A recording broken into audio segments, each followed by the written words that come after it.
Kenyataan Dr. Mahathir Mohamad bahawa bangsa Melayu akan hilang dalam tempoh 10 tahun lagi adalah taktik bekas Perdana Menteri itu untuk mengalih perhatian terhadap siasatan dihadapi kroni serta anaknya ketika ini.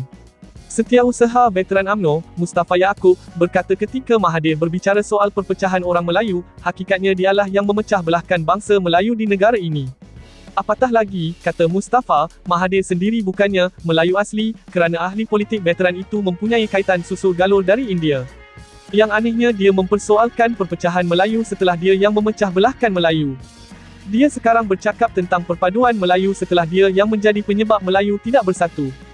Dia yang mahu orang belajar dari sejarah tetapi dia tidak pernah belajar daripada sejarah. Dia hanya belajar sejarah si Kito sebagai pengkhianat. Sebab itu dia menjadi pengkhianat, katanya dalam kenyataan hari ini. Sabtu lalu, Mahathir dilaporkan membuat andaian bangsa Melayu di negara ini akan hilang dalam masa 10 tahun akan datang jika keadaan tidak diubah. Dia yang pernah menjadi Perdana Menteri sebanyak 2 kali itu berkata, dakwaan sedemikian dibuat kerana orang Melayu akan ditawan oleh bangsa lain, tetapi tidak melibatkan peperangan. Kata Mahathir, orang Melayu terancam ekoran tiada pihak yang mengambil berat kepada nasib kaum terbabit ketika ini. Kita tahu negara dah hilang banyak, nak kata tak tahu tak boleh.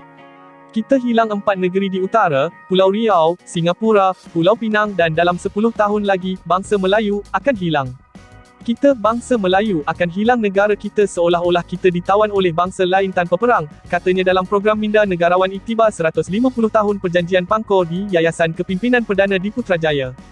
Kata Mustafa, sebenarnya Mahathir sedang merapu dan mengigau di siang hari apabila cuba mengaitkan Melayu seperti nasib rakyat Palestin yang sedang diperangi Zionis.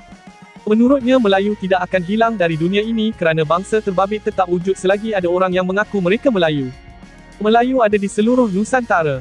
Melayu itu bangsa besar. Melayu itu orang Bugis, orang Jawa, Bajau, bahkan Arab dan Pakistan pun Melayu. Cuma Mahathir yang berbeza. Dia berasal India dan bukan Melayu, katanya.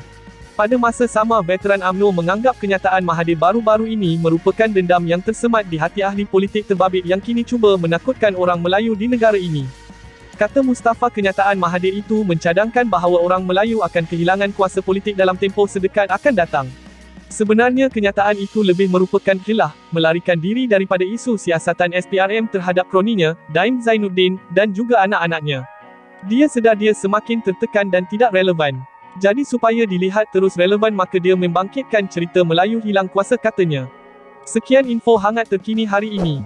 Terima kasih.